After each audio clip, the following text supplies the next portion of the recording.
Hello, I'm Susanna Ross. I was a broadcast journalist for many years and I now specialise in web writing.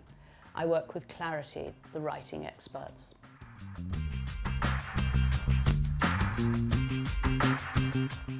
The message is very simple. If you want to expand your vocabulary, you have to read and read and read.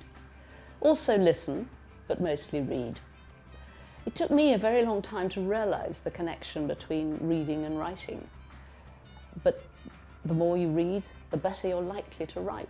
After all, the two were traditionally bracketed together. Reading and writing was what people were taught at school. As you read, you absorb the language that the writer is using.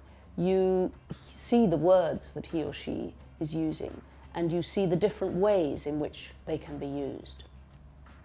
There's also listening and speaking. They don't sort of go together quite so easily.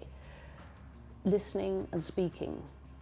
But if you think about how children learn language, you can see that is the connection. They learn by listening, by hearing, and then repeating. So if you want to expand your vocabulary, you have to read as much as you can. And you're not doing it so as to show off or to sound grand or important.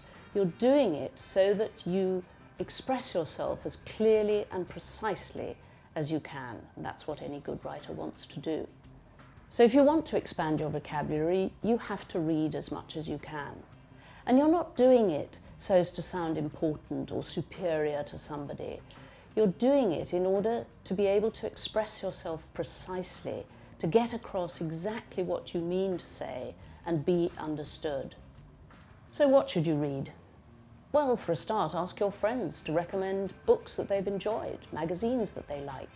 Read a newspaper, read websites, go to speeches, listen to lectures, and go for a variety. Go for some modern and some classics. There's not much point, if you've acquired your vocabulary from very old sources, using words that no one will understand.